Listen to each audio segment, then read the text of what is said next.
Hey guys, tonight we slip into the dusty, sun-warmed world of the Chimu, a civilization tucked along Peru's arid coast where you're kneeling in a potter's workshop, hands slick with clay, shaping a jar that hums like a living thing. Picture it. The air smells of baked earth and salty ocean breezes, and all around you, these strange vessels whistle softly as if gossiping about the day. You're crafting a whistling jar, a Chimu specialty that sings when you blow into it or pour liquid through its chambers. One wrong move, and you'll be scrubbing pots for a week. Trust me, you probably won't survive this apprenticeship without a few blisters. So before you get comfortable, take a moment to like the video and subscribe, but only if you genuinely enjoy what I do here.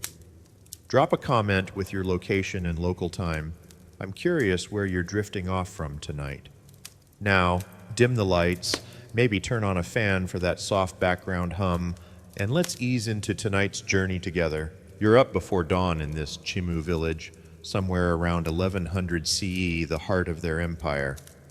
The sky's still bruised with stars, and you're trudging through a settlement of adobe walls, their edges smoothed by years of desert wind. Your sandals slap against packed dirt, and you pass a few early risers. Women grinding maize, men hauling bundles of reeds. The potter's workshop is a low, open-roof structure, its floor littered with clay scraps and half-finished jars. You settle at your station, a flat stone smoothed by countless hands before yours. The air's cool, but the day's heat is coming, and you've got to work fast before the clay dries out. Your master, a wiry woman with calloused fingers and a sharp tongue, drops a lump of grayish clay in front of you. "Shape it true," she says, "or the jar won't sing." You nod, already sweating. The Chimu, who ruled Peru's northern coast from roughly 900 to 1470 CE, were obsessed with ceramics, vessels for food, offerings, even burials. But whistling jars, they're the rock stars of their pottery scene. These aren't just containers, they're instruments. Double-chambered marvels that whistle when air or liquid moves through them. You're learning to craft one, and it's trickier than it sounds. The clay has to be just right. Too wet and it collapses. Too dry and it cracks. You knead it, feeling its gritty texture, and start coiling it into the base of the jar. The whistling mechanism is the real puzzle. You're building two chambers connected by a narrow tube. Blow into the spout, and air rushes through, hitting a sharp edge inside to create that eerie hum. It's like making a flute out of mud. You're aiming for a low, soothing tone, the kind that might calm a restless kid or signal a ritual's start. Historians still argue whether these jars were mostly ceremonial or practical. Some say they called spirits. Others think they just timed cooking.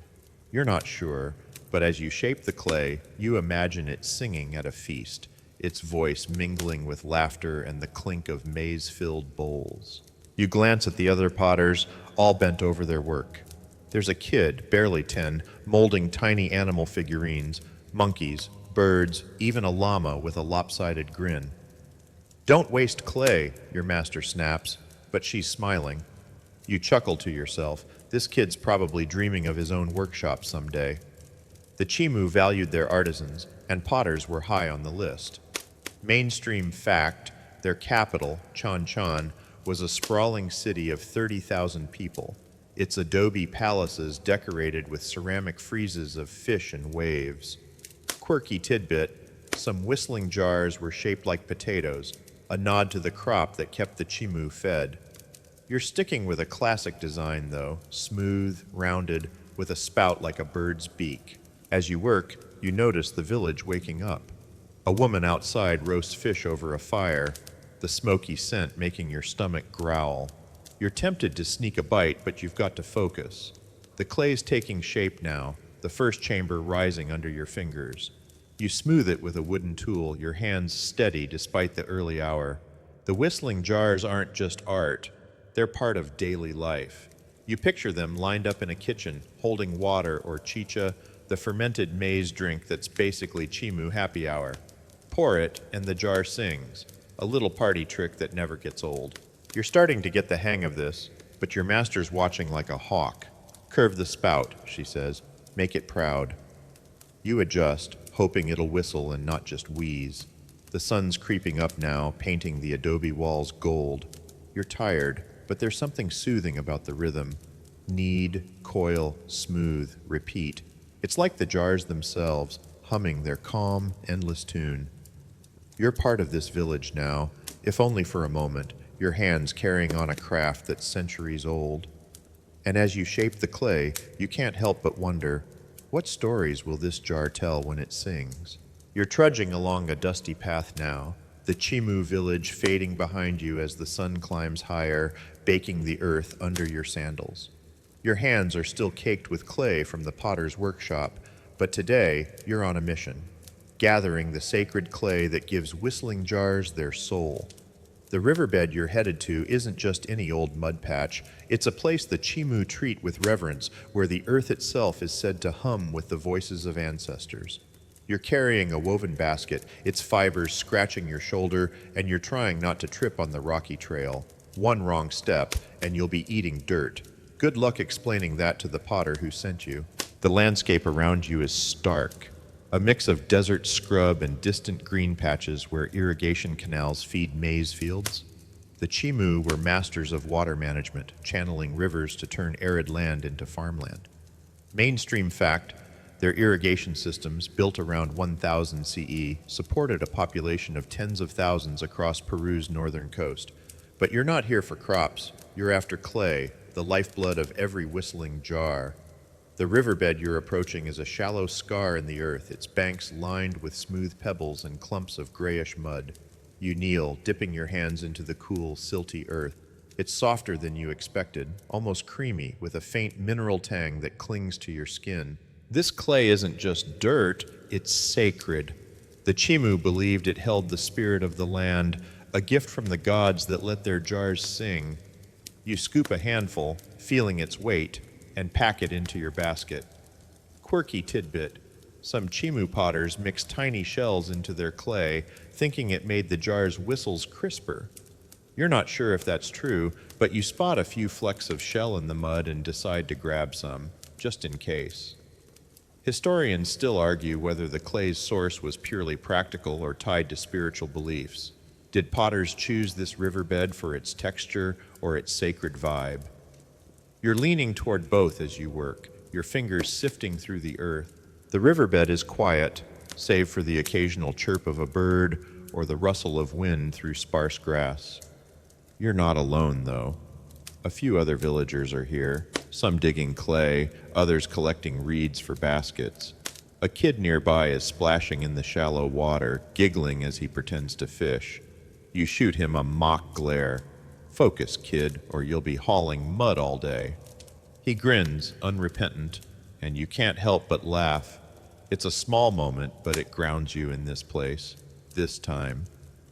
The Chimu weren't just empire builders, they were people, joking and working under the same relentless sun.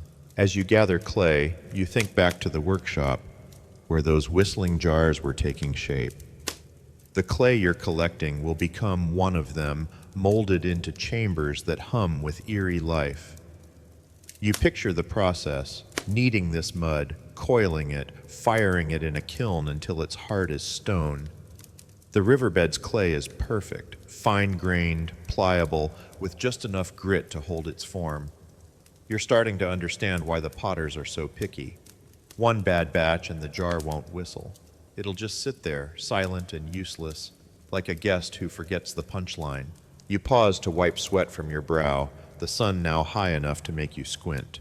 The basket's getting heavy, but you're not done. You move along the riverbed, searching for a spot the others haven't picked over. The earth here feels alive, layered with centuries of silt and stories. You wonder about the potters who came before you, kneeling in this same spot, their hands stained with the same clay. Did they whisper prayers as they worked, or just grumble about the heat like you're doing now? You smirk at the thought, some things never change. Nearby, a woman hums softly, her hands deep in the mud. She's older, her face lined like the riverbed itself, and you catch her eye. "Good clay today," she says, nodding at your basket.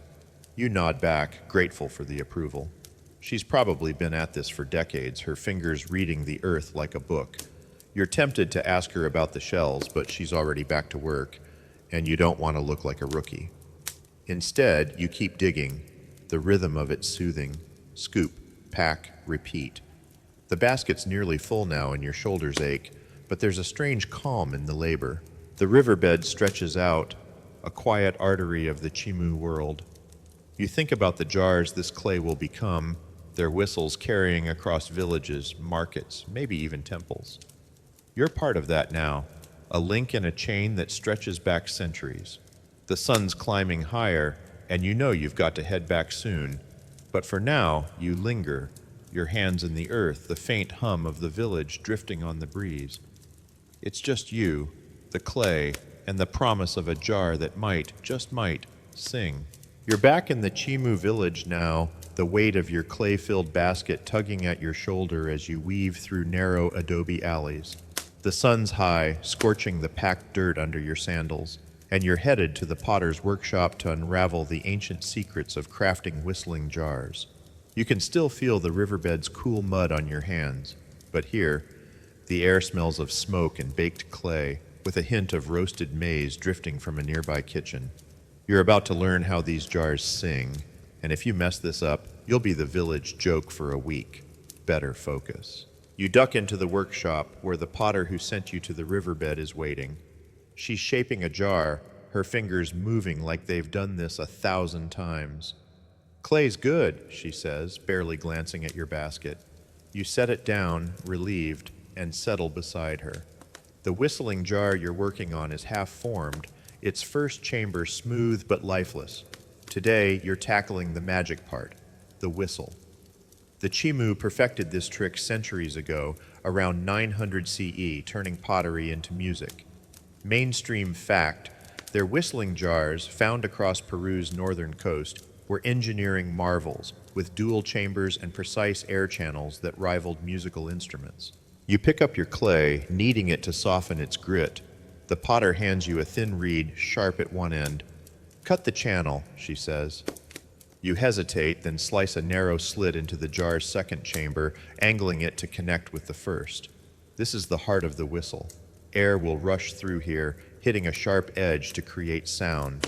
It's like carving a tiny wind tunnel, and you're sweating just thinking about getting it wrong. You blow gently into the spout, testing it. A faint wheeze escapes, pathetic. The potter snorts. "Keep cutting," she says. You grin, embarrassed, and try again, picturing yourself as the village's worst flute maker. The secret lies in precision. The channel has to be just wide enough for air to flow, but narrow enough to vibrate. You smooth the clay around it, shaping a lip where the air will split. Quirky tidbit. Some Chimu potters added crushed bird bones to their clay, believing it gave the jars a livelier whistle. You're not sure about that, but you notice the potter's clay has a faint shimmer. Maybe shells, maybe something else. You don't ask, she's not the chatty type. Historians still argue whether the whistles were tuned for rituals or just happy accidents. Did the Chimu aim for specific notes, or was the sound a byproduct of their design? You're leaning toward ritual as you work, imagining these jars calling to the gods. You glance around the workshop. Other potters are busy, some painting jars with black slip, others firing theirs in a clay kiln outside. A kid stacking finished jars, whistling to himself. Badly. You chuckle. He's got the spirit, at least. The workshop hums with quiet focus, the kind that pulls you in. You're starting to get the hang of the channel, your reed moving more confidently. The potter nods, a rare sign of approval. You blow again, and this time, a low, eerie hum fills the air. It's not perfect, but it's alive. You feel a rush of pride, like you've just taught the jar to breathe. The whistling jar's design is deceptively simple. 2 chambers, one for liquid or air, the other for sound. Pour water through the spout, and the air shifts, making the whistle sing. You test it with a splash of water from a nearby jug, and the jar hums again, its tone deeper now.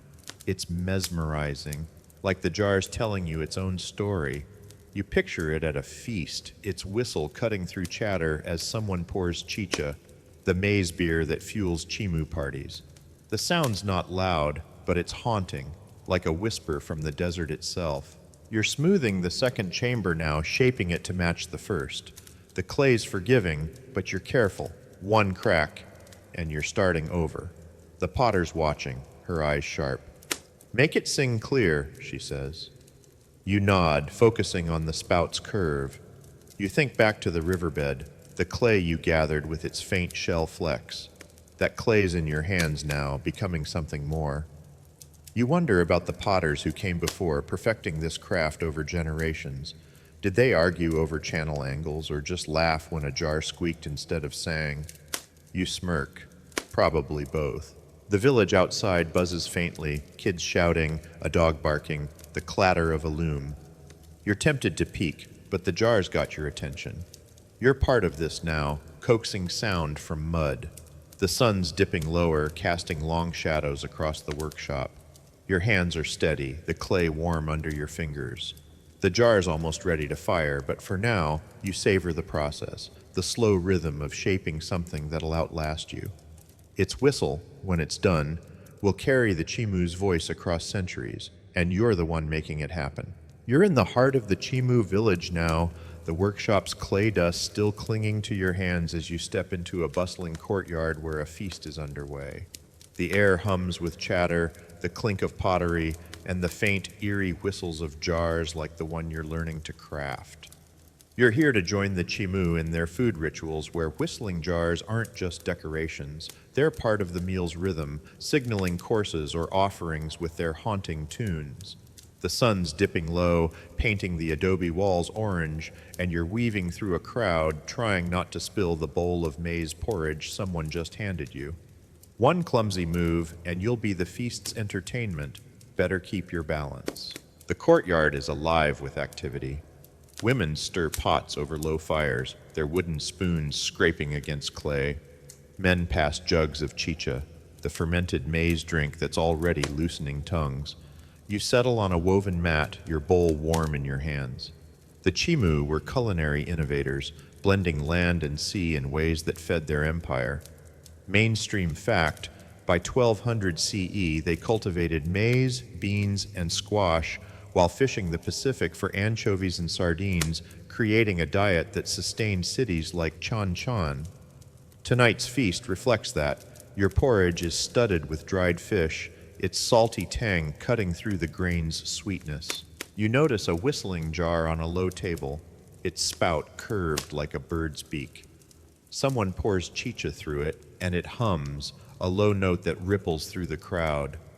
Everyone pauses, almost reverently, before resuming their chatter. You're intrigued. This isn't just a party trick. The jar's whistle marks the meal's rhythm, like a dinner bell with soul.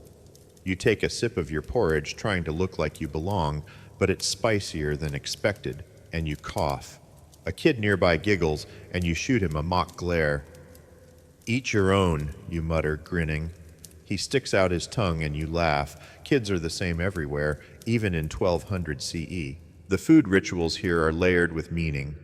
Quirky tidbit. Some Chimu feasts included singing jars filled with coca leaves, chewed later for energy or offered to the gods.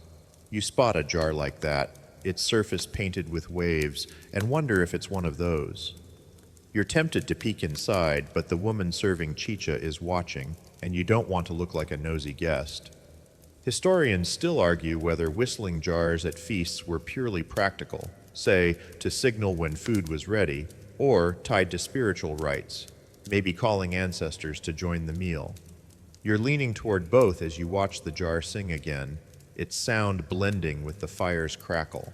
You scoop more porridge, noticing how the Chimu pair their foods with care. There's a plate of roasted guinea pig nearby, its skin crispy and scented with herbs. You're not brave enough to try it yet, but it smells better than you expected. Someone offers you a flatbread made from quinoa, and you tear off a piece, its nutty flavor grounding you in the moment. The whistling jar hums again, and you realize it's not random. Each pour matches a course, like a culinary metronome. You picture the potter from the workshop, her hands shaping that jar, and feel a flicker of pride. You're part of this chain, even if your own jar's still a work in progress. The feast isn't just about eating, it's a social glue. You see families sharing bowls, elders telling stories, a young couple sneaking glances over their chicha. You're an outsider, but the warmth pulls you in. You think back to the riverbed, the clay you gathered, and how it's becoming these jars, these moments. A man strums a small reed flute, its notes weaving with the jar's whistles, and you can't help but smile. Talk about an ancient playlist. You're tempted to hum along, but your mouth's full of quinoa bread, and you'd probably choke. Better not risk it. As the sky darkens, the feast slows. The whistling jar's tune feels softer now, almost sleepy. You're full, a little dizzy from the chicha, and the courtyard's energy is mellowing. You lean back on the mat, watching sparks from the fire drift upward. The Chimu knew how to throw a party, but it's the jars that linger in your mind, their whistles tying food to ritual, earth to spirit. You're starting to understand their world, one bite, one hum at a time. The night's young, but you're already dreaming of the next jar you'll shape, its voice waiting to join this ancient chorus. You're on the move again, your sandals kicking up dust along a sun-scorched trail that snakes away from the Chimu village. The weight of a woven sack presses against your back, filled with whistling jars carefully packed in straw to keep their delicate spouts safe. You're a trader now, part of the Andean trade routes that crisscross Peru's coast and highlands, swapping your village's singing pottery for exotic foods from distant shores. The air smells of dry earth and salt, with the Pacific's faint roar in the distance. You're squinting against the glare, hoping you don't trip on a rock. Spill these jars, and you'll be eating regret for weeks. The trail is busy, dotted with other traders hauling goods, bundles of maize, dried fish, even bright feathers from jungle birds. The Chimu were trade heavyweights, their empire humming with commerce by 1300 CE. Mainstream fact, their trade networks stretched from Ecuador to central Peru, moving goods like ceramics, textiles, and seafood across hundreds of miles. You're headed to a coastal market, a hub where Chimu pots meet highland quinoa and shellfish from local fishermen. Your whistling jars are prized here, not just for holding chicha or water, but for their eerie hum, a sound that turns heads and opens wallets. You adjust the sack, feeling the jars shift slightly. Each one's a small masterpiece, its whistle tuned to a low, soothing note. You're carrying a mix, some shaped like fish, others plain but perfectly balanced. Quirky tidbit. Traders sometimes tucked tiny clay pellets inside whistling jars, claiming the rattle woke the spirit of the pot. You're not sure if that's true, but you hear a faint clink from your sack and wonder if the potter slipped one in. Historians still argue whether these jars were trade staples or luxury goods. Were they everyday kitchenware or status symbols for the elite? You're betting on both as you trudge along, picturing a merchant's eyes lighting up when your jar sings. The trail dips toward the coast, and you spot the market ahead, a sprawl of reed mats and adobe stalls. The air's thick with smells, grilled squid, roasted maize, and something tangy you can't place. You set up on a mat, unpacking your jars with care. A fisherman stops, eyeing a fish-shaped one. "Does it sing?" he asks. You blow into the spout, and a haunting hum rises, cutting through the market's chatter. He grins, offering a basket of dried anchovies in trade. You haggle, joking that his fish smells stronger than your jar's tune. He laughs, tossing in a handful of seaweed snacks. Deal done. You're in your element now, bartering with a highland trader for quinoa flour, then a woman with a basket of avocados so ripe they're practically butter. The whistling jars draw a crowd, their sound a novelty in this noisy market. You pour water through one to show off, and it hums like a desert breeze. A kid nearby tries to mimic it, puffing his cheeks until he's red-faced. You chuckle, handing him a small, cracked jar to practice with. "Keep at it," you say, ruffling his hair. Moments like this make the dusty trail worth it. The market's food is a map of the Chimu world. You nibble on seaweed, its salty crunch pairing oddly with a sip of chicha from a borrowed jar. There's a stall selling guinea pig stew, another with maize cakes studded with chili. You're tempted to try everything, but your sack's getting lighter and you need to focus. You trade another jar for a sack of dried clams, their smoky flavor a coastal specialty. You think back to the feast in the village, where whistling jars signaled each course. Here, their currency, their hum as valuable as the food they buy. The sun's sinking, painting the market gold. You're tired, your feet aching, but the trade's been good. You pack up the last jar, its whistle still untested today. You blow into it, and its low hum feels like a nod from the Chimu themselves. The trail home looms, but for now you linger, savoring the market's chaos. You're a link in this ancient network, carrying clay that sings and food that sustains. The jars in your sack are more than goods. They're stories, and you're carrying them forward, one dusty step at a time. You're deep in the Chimu village again, but this time you're not in the potter's workshop or out on the trade routes. You're crouched in a smoky kitchen, surrounded by women stirring pots and passing steaming bowls. The air's thick with the scent of roasted maize and something fishy, maybe anchovies simmering in a clay pot. You're here to cook with the Chimu in a medieval kitchen circa 1300 CE, where whistling jars aren't just storage, they're the heartbeat of the meal, humming to signal when dishes are ready. The fire's heat is intense, and you're trying not to bump into anyone. One wrong move, and you'll knock over a pot. Good luck explaining that to the head cook. The kitchen is a low adobe room, its walls blackened by years of smoke. Reed mats cover the floor, and shelves hold rows of pottery, including those whistling jars you're starting to know so well. The Chimu were culinary pros, blending agriculture and fishing to feed their empire. Mainstream fact, by the 14th century their diet included maize, beans, peanuts, and seafood, with irrigation canals ensuring steady crops in Peru's arid north. You're helping prepare a meal, and the star is a thick stew of maize and dried fish, spiced with aji peppers that make your eyes water just standing nearby. A woman hands you a wooden spoon and points to a pot. "Stir," she says, her tone leaving no room for argument. You obey, the stew's warmth seeping into your hands. Nearby, a whistling jar sits on a stone ledge, its spout gleaming in the firelight. Someone pours water through it to rinse it, and it hums, a low, eerie note that makes everyone pause. It's the signal to start serving, like a medieval dinner bell. You're impressed. Back at the market, those jars were trade goods, but here, they're part of the kitchen's rhythm. You stir faster, hoping you're not messing up the stew's texture. The food here is practical but creative. Quirky tidbit. Chimu cooks sometimes wrapped fish in maize husks and buried them in hot ashes to bake, a trick that kept flavors locked in. You spot a woman doing just that, tucking a bundle into the fire's edge. You're curious but too busy stirring to ask. Historians still argue whether whistling jars in kitchens were mainly functional, say, to time cooking, or had a ritual role, maybe honoring the spirits of the meal. You're leaning toward both as you watch another jar sing, its sound blending with the clatter of spoons and the women's soft chatter. You glance around, taking in the scene. A young girl is grinding maize on a stone metate, her hands steady despite her age. She catches you looking and smirks, like she knows you're out of your depth. You grin back, tempted to challenge her to a grinding contest, but your arms are already aching from stirring. You chuckle to yourself. City life didn't prep you for this. The head cook passes you a bowl of the stew you've been working on, and you take a cautious sip. It's hearty, with a peppery kick that warms you from the inside.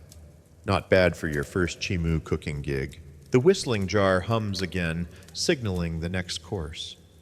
Someone's serving quinoa flatbreads now, their nutty aroma cutting through the fishy steam.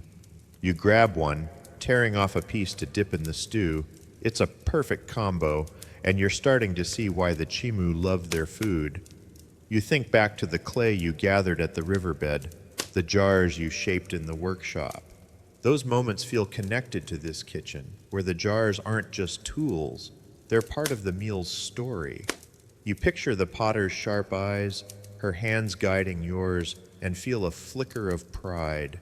The kitchen's pace slows as the meal winds down. You're handed a cup of chicha, the maize beer you've come to expect at Chimu gatherings. It's tangy, a little sour, and you sip it slowly, watching the fires glow. The women are laughing now, swapping stories as they clean pots. You're an outsider, but the kitchen's warmth pulls you in, like the jar's hum tying you to this moment. You're tempted to stay, but there's more to learn, more trails to walk. For now, you savor the stew, the chicha, and the faint whistle of a jar, its voice carrying the Chimu's world into the smoky air. You're standing at the edge of the Chimu village, the familiar adobe walls now tinged with an uneasy quiet as strange ships loom on the horizon. It's the early 16th century, and the Spanish have arrived, their metal armor glinting under the coastal sun. You're no longer shaping clay or cooking stew, you're witnessing the unraveling of the Chimu world, where whistling jars, once the heartbeat of feasts and markets, are fading under the weight of conquest. The air smells of salt and smoke, with a faint metallic tang you can't place. You're clutching a whistling jar, its cool surface grounding you, but you're nervous. One wrong step in this chaos, and you'll be dodging more than just a potter's scolding. The Chimu Empire, already weakened by Inca conquest around 1470, is crumbling faster now. Mainstream fact, by 1532, Spanish forces under Francisco Pizarro began their sweep through Peru, disrupting native cultures, including the Chimu's ceramic traditions. You're in a village near Chan Chan, once a glittering capital, now a shadow of itself. The workshop where you learned to craft whistling jars is half empty, its kilns cold. Potters are scarce, some fleeing to the highlands, others pressed into labor for the newcomers. You see a Spanish soldier eyeing your jar, his hand on a sword. You slip it behind your back, hoping he doesn't demand it as tribute. The jar's decline isn't just about war, it's cultural. The Spanish bring their own pottery, plain and practical, and they don't care for whistling jars' eerie hum. You watch a merchant try to trade one at a makeshift market, but a Spaniard waves it off, muttering about heathen toys. You wince, remembering the market where your jars bought anchovies and quinoa. Quirky tidbit. Some Chimu potters hid tiny whistling jars in burials, hoping their hum would guide souls in the afterlife. You wonder if the jar you're holding might end up that way, buried to escape the chaos. Historians still argue whether the jar's decline was total. Did some Chimu artisans keep the craft alive in secret, or was it lost until modern times? You're hoping for secrets as you clutch your jar tighter. You weave through this village, passing families, packing belongings, their faces tight with worry. A woman offers you a maize cake, her hands trembling. You take it, murmuring thanks, and bite into its familiar grainy sweetness. The food hasn't changed, yet, but you notice less chicha, fewer feasts. The whistling jars that once signaled courses are now rare, their hum replaced by the clank of Spanish tools. You spot a kid kicking a broken jar like a toy, and you want to scold him. Don't you know what that's worth? But you stop yourself. He's just a kid, and this world's shifting under his feet too. You smirk, thinking he'd probably rather have a Spanish coin anyway. You duck into an abandoned kitchen, the same one where you stirred fish stew. The shelves are bare, but you find a whistling jar tucked in a corner, its spout chipped but intact. You blow into it, and a faint, mournful hum fills the room. It's like the jar's singing for its own lost world. You think back to the riverbed's clay, the workshop's rhythm, the market's bustle. Those moments feel distant now, like a dream you're struggling to hold. You're tempted to take the jar, but you leave it, hoping someone else will find its voice. Outside, the village is tense. You hear Spanish voices barking orders, mixed with the low murmurs of Chimu elders. Food is still a lifeline. Maize, fish, quinoa, but it's rationed now, controlled by strangers. You chew the last of your maize cake, its taste anchoring you. The Chimu's food and jars tied their world together, and you're seeing that thread snap.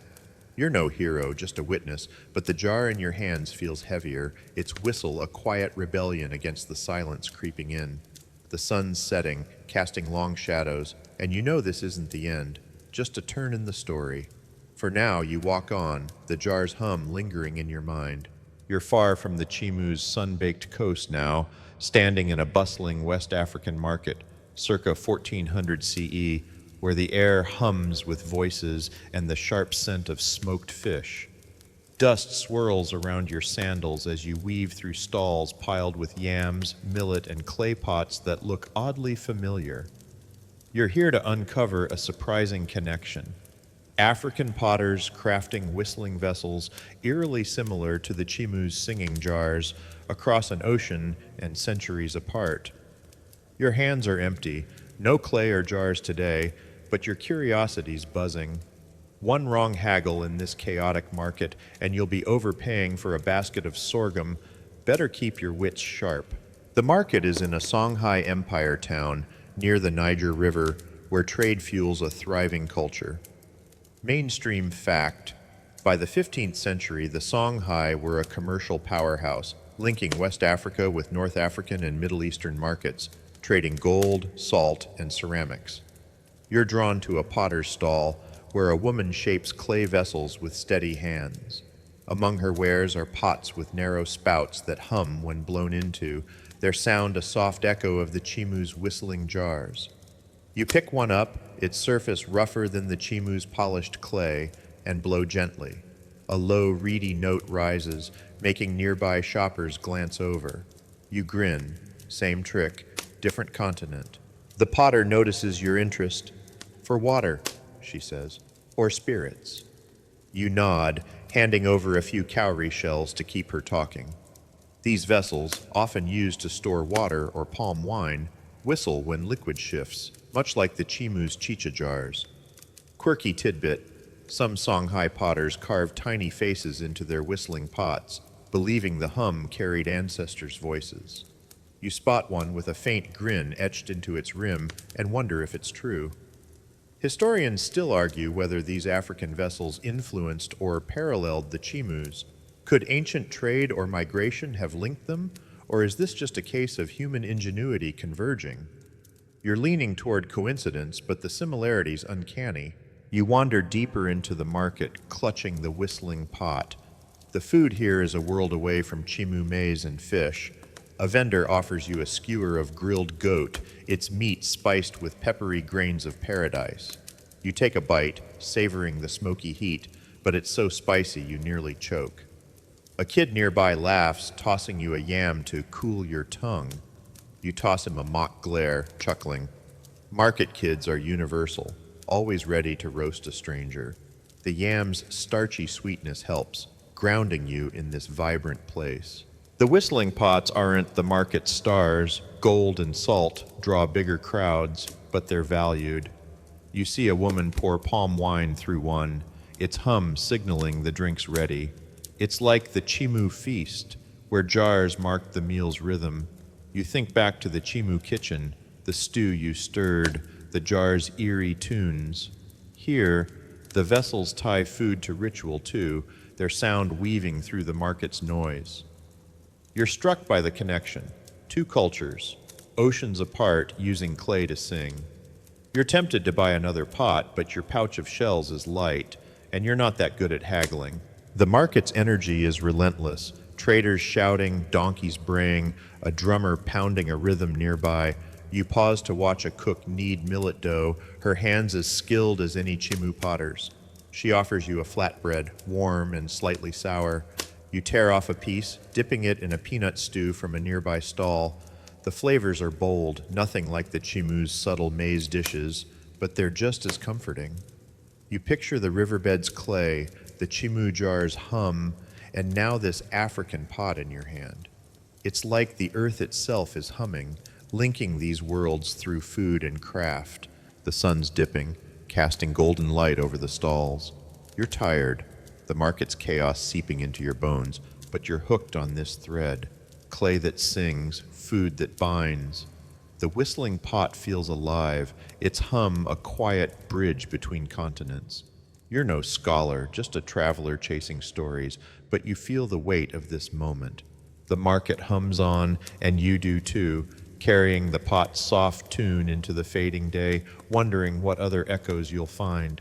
You've left the vibrant Songhai market behind, And now you're standing in a humid Asian port town, circa 1500 CE, where the air smells of jasmine, fish sauce, and sizzling street food. It's a bustling hub along China's southeastern coast under Ming Dynasty rule, and you're weaving through a crowded market, dodging carts piled with rice and silk. You're here to spot another echo of the Chimu's whistling jars, ceramic flutes and vessels that hum with a haunting familiarity. Your sandals stick slightly to the stone path, and you're clutching a bamboo fan to fend off the heat. One wrong step in this chaotic market, and you'll trip into a pile of fermented tofu. Better watch your feet. The market is a sensory overload, with vendors hawking everything from porcelain bowls to dried shrimp. The Ming Dynasty was a golden age for ceramics, and you're drawn to a stall where a potter displays delicate vessels, some with spouts that look oddly like your Chimu jars.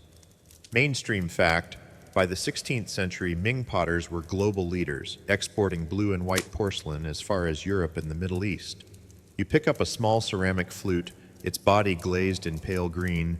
You blow into it, and a soft, reedy hum rises, not unlike the Chimu's whistling jars. It's no jar, but the sound's close enough to make you pause, wondering about connections across oceans.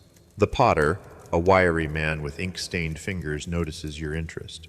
For music, he says, or offerings.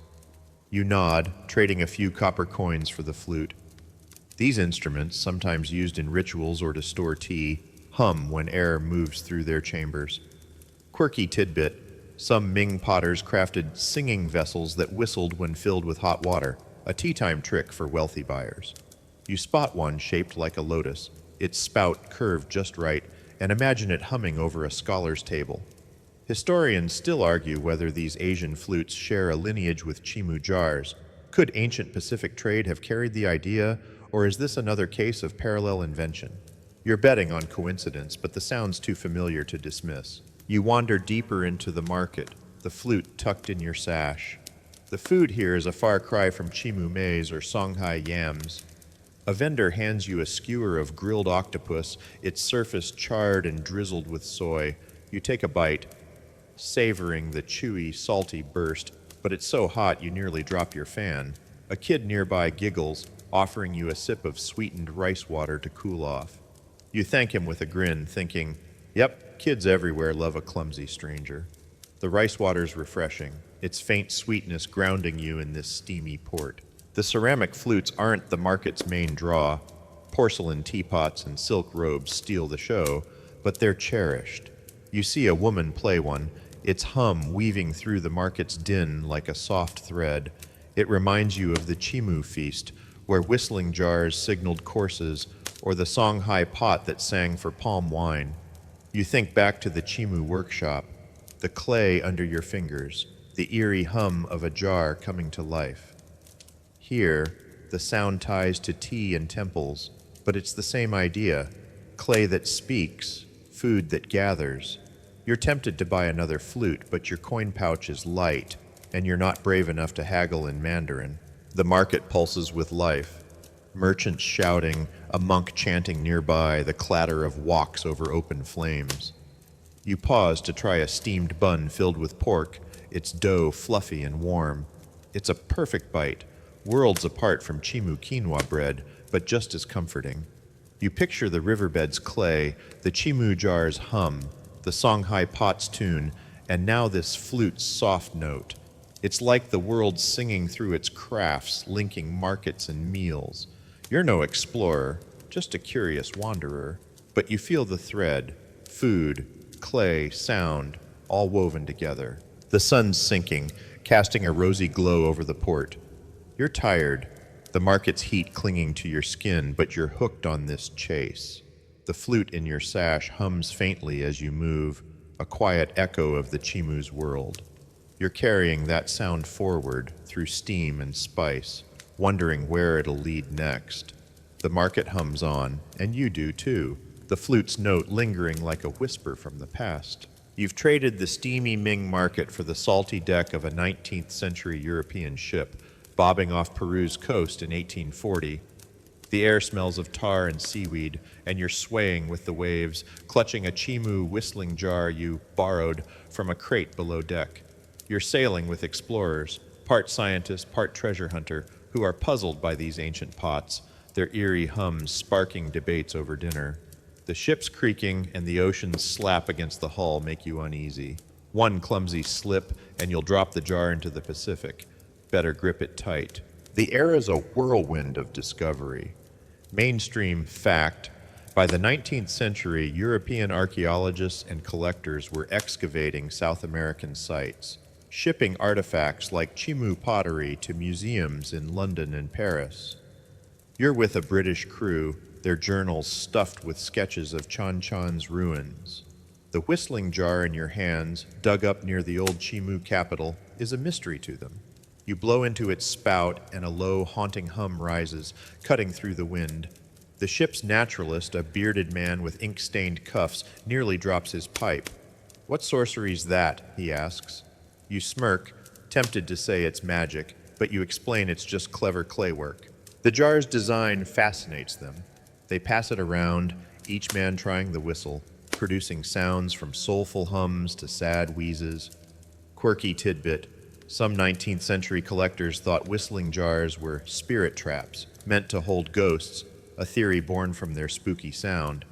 You chuckle, imagining a Chimu potter hearing that. They'd probably roll their eyes.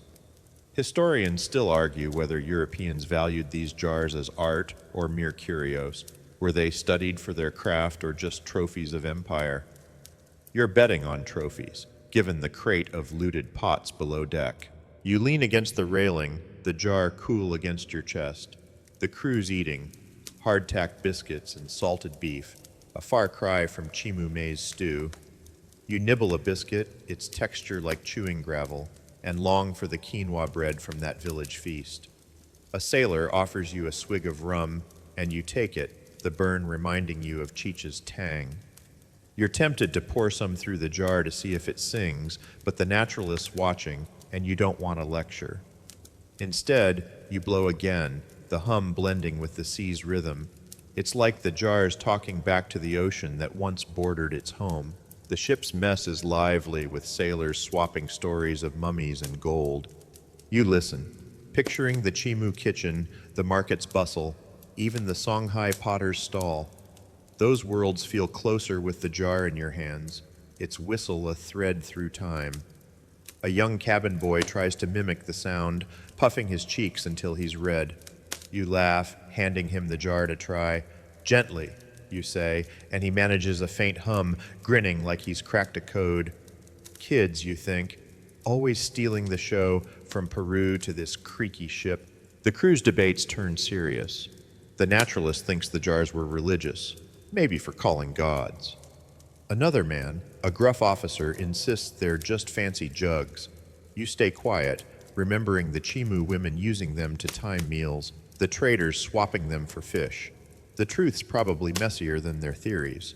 You're no scholar, but you feel the jar's weight. Not just clay, but stories. You think of the Spanish conquest, how it silenced so many jars. Now these Europeans are carrying them away, not to use, but to display. It's a different kind of loss. The stars are out, the ship rocking gently. You're tired, the sea's lullaby pulling at you. The food's bland, but the rum's warm, and the jar's hum is oddly soothing. You picture the Chimu potter who shaped it, her hands steady as yours are now. You're part of her story, carrying this jar across waves, its whistle defying the years. The crew's voices fade, and you lean into the night, the jar's hum mingling with the ocean's song, whispering of worlds you've walked and ones you've yet to find. You've stepped off the creaky European ship and into the warm, salty air of a Polynesian island, circa 1700 CE, where the Pacific stretches endless under a sky thick with stars. You're in a coastal village, probably somewhere in the Marquesas, surrounded by palm-thatched huts and the rhythmic crash of waves. You're here to hear another echo of the Chimu's whistling jars, clay flutes, and vessels that hum with a haunting familiarity, hinting at ancient connections across oceans. Your sandals sink into the sand, and you're carrying a woven basket, empty for now. One wrong step in this unfamiliar village, and you'll trip over a coconut. Better keep your eyes open. The village is alive with evening activity. Women pound taro into poi, their wooden mallets thumping in unison while men carve canoe paddles by firelight. The Polynesians were master navigators, their voyages linking islands across the vast Pacific. Mainstream fact, by the 18th century, Polynesian cultures had developed intricate oral traditions and crafts, including pottery and musical instruments, some of which hummed like the Chimu's jars. You're drawn to a woman shaping clay near a fire, her hands forming a small vessel with a curved spout. You crouch beside her, curious. She blows into it, and a soft, reedy hum rises, like the Chimu jars but wilder, like the sea itself. You smile. It's the sound you've been chasing. You offer a piece of dried fish from your pocket, a trade for her time. She accepts, gesturing to the vessel. For songs, she says, or water. You nod, testing it yourself. The hum's lower than a Chimu jar's, but it's close enough to spark questions. Quirky tidbit. Some Polynesian potters baked their clay with coral fragments, believing it made the vessel's hum speak to the waves. You notice faint white flecks in her clay and wonder if that's the secret. Historians still argue whether these humming vessels connect to Chimu jars. Could ancient Pacific migrations have carried the craft, or is this another case of human minds meeting across time? You're leaning toward migration, imagining canoes carrying clay and ideas over endless blue. The village's food pulls you in. A man offers you a bowl of poi, its starchy, slightly sour taste new but comforting. You scoop it with your fingers, trying not to make a mess, but it's stickier than expected, and a kid nearby laughs. Use 2 fingers, he says, demonstrating like a tiny chef. You grin, mimicking him, and manage a cleaner bite. Kids, you think, always the experts from Chimu markets to this sandy shore. The poi is paired with roasted breadfruit, its smoky sweetness a far cry from Chimu maize, but just as grounding. You think of the Chimu feast, where whistling jars signaled courses, and see a parallel here. The woman's vessel hums when she pours water, marking the meal's start. The clay vessels aren't the village's heart. Canoes and chants hold that honor, but they're valued. You watch a man play a larger flute, its hum weaving with a singer's low voice. It's like the Chimu kitchen, where jars sang with the meal, or the Ming market's ceramic flutes. You picture the riverbed's clay, the Chimu potter's sharp eyes, the Songhai pot's tune. This Polynesian hum feels like another thread, tying food and craft across seas. You're tempted to ask for a vessel, but your basket's for carrying stories, not souvenirs, and you're not sure you'd master the hum anyway. The fire crackles, casting shadows on the sand. You try a piece of grilled fish, its flesh flaky and scented with coconut. It's a perfect bite, worlds apart from Chimu anchovies but tied by the sea. The village hums, literally, with the clay's soft tune, and figuratively with laughter and stories. You're no navigator, just a wanderer chasing echoes, but you feel the pull of this place. The woman's vessel hums again, and you close your eyes, picturing Chimu jars, African pots, Ming flutes. It's like the ocean singing through its people, their clay carrying voices you're only starting to hear. The night deepens, the stars brighter now. You're tired, the sand cool under you, but you're hooked on this thread. Clay that sings, food that binds. The vessel's hum lingers, a whisper from the Chimu's world carried across waves to this shore. You're part of that story, if only for tonight, the Pacific's rhythm rocking you gently as you drift, wondering what other songs the clay will sing. You're back on Peru's northern coast, but the year is now 1980, and the dusty trails of the Chimu Empire have given way to a modern workshop humming with electric fans and the clink of tools. You're surrounded by artisans, men and women with clay-stained hands, reviving the ancient craft of Chimu whistling jars, blending old techniques with new twists. The air smells of wet earth and coffee, a nod to the 20th century, and you're kneeling beside a potter, watching her shape a jar that could have come from Chanchan itself. You're holding a half-finished jar, its spout still rough, and you're nervous. One shaky move, and you'll dent the clay before it sings. The revival is part of a broader cultural awakening. Mainstream fact: by the late 20th century, Peruvian artisans and archaeologists began rediscovering Chimu techniques, spurred by global interest in pre-Columbian art and local pride in native heritage. You're in a cooperative near Trujillo, close to the ruins of Chan Chan, where potters are relearning the whistling jar's secrets. The woman beside you, her hair tied back with a bright scarf, smooths her jar's second chamber with a wooden tool. "It's like waking an old friend," she says, smiling. You blow into your jar, hoping for a hum, but it just wheezes. She laughs. "Patience," she says, and you grin, feeling like the rookie you were back in that Chimu workshop. These modern jars aren't just replicas. They've got flair. Quirky tidbit: some artisans add tiny clay beads inside the chambers, creating a rattle that dances with the whistle, a nod to market crowds who love a show. You spot one such jar painted with bold geometric waves and imagine it rattling on a tourist's shelf. Historians still argue whether this revival is true to Chimu spirit. Do these jars carry the same ritual weight, or are they just art for sale? You're leaning toward art, but the care in this workshop feels like more, like a bridge to the past. You smooth your jar's spout, mimicking the potter's steady hands, and think of the riverbed clay you gathered centuries ago. The workshop's lively, with potters chatting over a radio playing cumbia. A young man offers you a tamale, its maize wrapper steaming and stuffed with chicken and aji peppers. You peel it open, the spicy warmth a direct line to the Chimu stews you tasted. You take a bite, savoring the familiar maize, but it's so hot you gulp water from a nearby jug. A kid nearby giggles, tossing you a mango slice to fix your face. You laugh, tossing him a mock glare. Kids, from Chimu villages to now, always ready to roast you. The mango's sweet, cooling you down, and you're struck by how food still ties this place to its roots. The whistling jars are the workshop's stars. You watch a potter test one, pouring water through its spout. It hums, a low, eerie note that quiets the room. It's the same sound you heard at Chimu feasts in Songhai markets on Polynesian shores. You think back to the Spanish conquest, how it silenced so many jars, and the European ship where they were curios. Now they're alive again, their hum carrying the Chimu's voice into galleries and homes. You're tempted to try your jar again, but it's not ready, and you don't want to look like you're rushing the craft.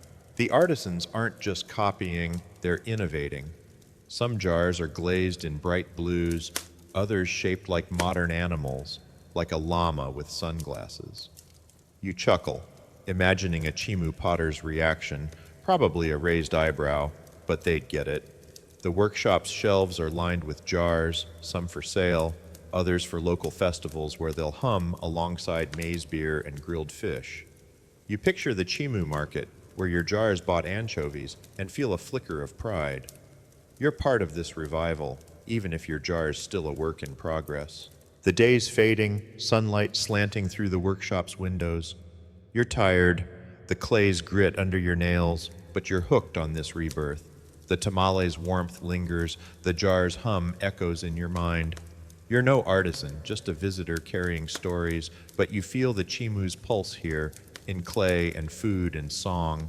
The potter beside you hums softly, her jar nearly done, and you lean into the moment, the workshop's rhythm pulling you back to a world where jars still sing. You're still in the modern workshop near Trujillo, but now you're sitting cross-legged on a woven mat, surrounded by artisans and a few curious scholars sipping coffee from chipped mugs. The air's warm, tinged with clay dust and the faint sweetness of mangoes someone sliced for a snack. You're here to dive into the debates swirling around Chimu whistling jars as historians and potters argue over their role, ritual or practical, in the ancient world. Your half-finished jar sits beside you, its spout still silent, and you're trying to follow the discussion without zoning out. One wrong comment in this crowd, and you'll sound like you slept through history class. Better listen close. The debate's lively, fueled by decades of research. Mainstream fact: archaeological digs since the 1960s, especially around Chan Chan, have unearthed thousands of Chimu ceramics, with whistling jars found in homes, temples, and burials, suggesting a wide range of uses. You listen as a scholar, her glasses slipping down her nose, argues they were sacred, their hums calling ancestors during rituals. She points to jars found in elite tombs, painted with gods and waves, a potter counters, gesturing to your jar. They timed meals, he says. Pour chicha, it sings, simple. You nod, remembering the Chimu kitchen where jars signaled courses, their hums blending with stew's steam. The room buzzes with theories. Quirky tidbit. One 1970s archaeologist claimed some jars were acoustic maps, their hums mimicking coastal winds to guide fishermen. You smirk, picturing a Chimu potter crafting a weather report in clay. Wild, but maybe not impossible. Historians still argue whether the jar's primary role was spiritual or practical. Were they temple tools or kitchen gadgets? You're leaning toward both, thinking of the feast where they marked meals and the Songhai pot that hummed for spirits. You blow into your jar, hoping for a hum to impress the group, but it wheezes. A kid nearby giggles, and you grin, muttering, "Work in progress." The food keeps you grounded. You grab a mango slice, its juice dripping down your chin. It's sweeter than the Chimu's maize cakes, but it ties you to Peru's soil, just like the tamale you ate earlier. A woman passes you a ceviche taco, raw fish marinated in lime, a coastal staple with roots in Chimu seafood. You take a bite, the tangy kick waking you up, but it's so zesty you nearly cough. The kid laughs again, tossing you a piece of maize bread to save you. You chuckle, tossing him a mock glare. Kids, from ancient villages to this workshop, always stealing the show. The debate shifts to context. A young scholar suggests the jar's hums were social, like a village playlist, tying people together over food. You picture the Chimu market, where your jars bought anchovies, or the Polynesian fire where a clay flute sang. Another argues they were status symbols, their craftsmanship flaunting wealth. You think of the Ming flute, the Songhai pot, each humming in its own world. The truth's probably messy, layered like the clay you kneaded centuries ago. You're no expert, but you feel the jar's weight, clay, sound, and stories, humming through time. The workshop's shelves are lined with jars, some modern, some ancient, dug from nearby ruins. You spot one shaped like a fish, its spout curved like the one you traded in that coastal market. You're tempted to test its hum, but the debate's heating up and you don't want to interrupt. Instead, you nibble the maize bread, its grainy texture a callback to Chimu stews. The food, the jars, the arguments, they're all threads, weaving Peru's past into this moment. You think of the Spanish conquest silencing the jars and the European ship where they were curios. Now they're questions, their hums sparking minds instead of meals. The sun's dipping, casting golden light through the workshop's windows. You're tired, the coffee's buzz fading, but you're hooked on this puzzle. The ceviche's tang lingers, the jar's potential hum waits in your hands. You're just a listener, carrying stories from riverbeds to markets, but you feel the Chimu's pulse here, in clay and words. The potter beside you sketches a jar's design, her pencil scratching softly, and you lean into the moment, the debate's rhythm as soothing as a whistle you're still learning to coax. You're back in the Chimu village, circa 1300 CE, but this time you're not shaping clay or trading at markets. You're in a dimly lit storeroom, its adobe walls lined with whistling jars that hum faintly as the wind sneaks through a cracked window. You're here to uncover the creepy, clever tricks these jars played in storing food, keeping maize and fish fresh in Peru's arid heat. The air smells of dry grain and a faint, briny tang, and you're holding a jar, its spout cool against your palm. One clumsy move and you'll knock over a shelf of pots. Better tread lightly in this ancient pantry. The Chimu were storage wizards, their empire thriving on surplus. Mainstream fact, by the 13th century they built granaries and storehouses across their northern coast, preserving food to feed cities like Chan Chan through droughts. You're tasked with filling a whistling jar with maize kernels, a job that sounds simple but feels like a test. The jar's dual chambers are designed not just to hum, but to keep contents dry. You pour maize through the spout, and it hums, a low, eerie note that makes you pause. It's like the jar's warning you to get it right, You seal it with a clay stopper, hoping the grain stays fresh. The storage trick is ingenious. The jar's whistle doubles as a vent. Air moves through the chambers, reducing moisture that could rot the maize. Quirky tidbit: some Chimu storeroom keepers swore the jar's hums scared off pests, like an ancient scarecrow for rats. You're skeptical, but as you place the jar on a shelf, you hear a faint hum from another, and a mouse scurries from the shadows. You laugh. Maybe there's something to it. Historians still argue whether the jar's storage role was intentional design or a happy accident. Were they crafted to preserve, or was the hum just a bonus? You're leaning toward design, remembering the potter's precision in the workshop. The storeroom's shelves are packed. Jars of maize, dried fish, even peanuts, their shells rattling faintly. You grab a handful of peanuts, cracking one open. The nut's earthy crunch is a taste of the Chimu's fields, like the maize cakes from that feast. You're tempted to snack more, but a woman nearby, stacking jars, gives you a look. "Work first," she says, handing you a basket of dried anchovies to store. You nod, grinning, but sneak one more peanut when she turns. A kid outside peeks through the window, mimicking your sneaky chew, and you stifle a laugh. Kids, from this village to modern workshops, always catching you out. You pour the anchovies into another jar, its hum sharper, like the sea's whisper. The fishy smells strong, but the jar's seal keeps it contained. You think back to the market, where you traded jars for clams, and the kitchen, where they timed stews. Here, they're guardians, preserving the food that fuels the Chimu's world. You picture the riverbed's clay, the workshop's rhythm, the Songhai pot's hum. This storeroom's a quiet hub, its jars tying earth to table, their hums a creepy but clever defense against time and pests. The work's rhythmic: pour, seal, stack, repeat. You're getting the hang of it, though your arms ache from lifting jars. The woman shows you how to check seals, tapping each jar to hear its hum. A dull sound means a crack. A clear note means it's good. You tap yours and it sings, earning a nod. You feel a flicker of pride, like when your first jar hummed in the workshop. The storeroom's cool, the adobe walls blocking the day's heat, and you're tempted to linger, surrounded by the jar's faint chorus. Outside, the village hums, women grinding maize, men hauling reeds. You grab a piece of dried fish from a broken jar, its salty chew a reminder of the ceviche in that modern workshop. Food's the thread, from Chimu granaries to today, and the jars are its keepers. You're no farmer, just a visitor sorting grain, but you feel the Chimu's pulse here, in clay and crunch. The storeroom's shadows deepen, the jars hum softer now, and you lean into the task, their eerie song guiding you through this ancient pantry's secrets. You're back in the Chimu village, but it's twilight now, the sky a deep indigo streaked with fading gold.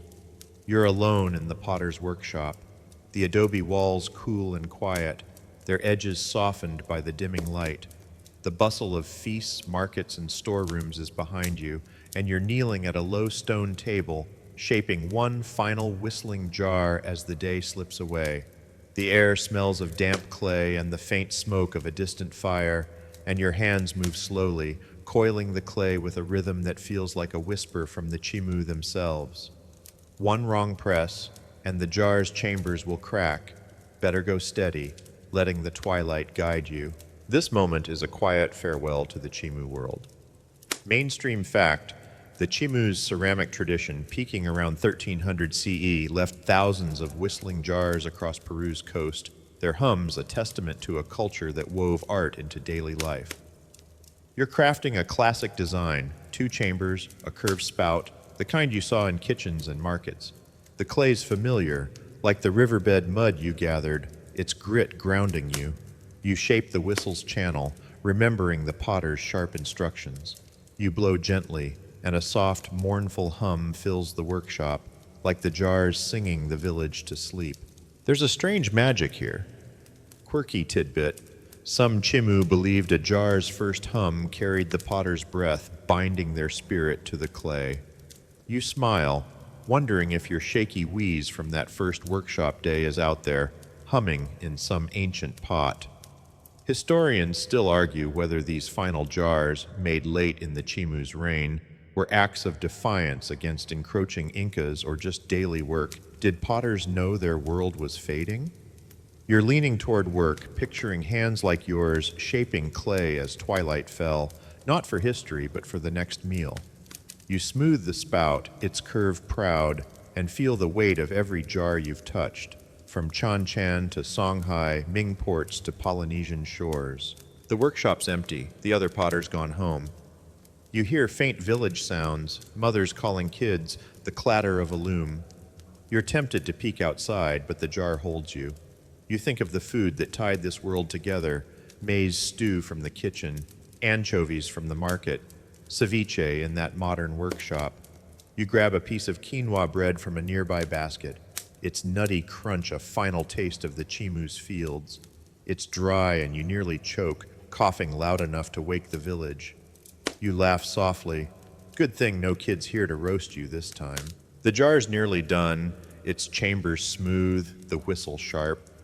You pour a splash of water through it, and it hums, a low note that feels like the desert's breath. You picture the storeroom's jars guarding maize against pests, or the feast where they signaled courses. This jar could have been there, its hum weaving through laughter and chicha's tang. You think back to the Spanish ships, silencing so many jars, and the modern artisans reviving them. You're part of that arc, your hands carrying the Chimu's voice into this quiet night. The stars are out, their light slipping through the workshop's open roof. You're tired, the clay's cool weight pulling you down. The bread's gone, but its taste lingers, tying you to every meal you've shared in this journey. You set the jar on the table, its hum fading as the water settles. The village is silent now, the world soft and still. You're no potter, just a traveler chasing stories, but you feel the Chimu's pulse in this clay, its song a gentle thread through time. And now, as the twilight deepens, let the workshop's quiet wrap around you like a soft blanket. The jar's hum lingers, a whisper from centuries past, blending with the desert's hush. You're not in that Chimu village anymore, not trading in markets or stirring stews. You're here, in your own space, the world slowing, softening.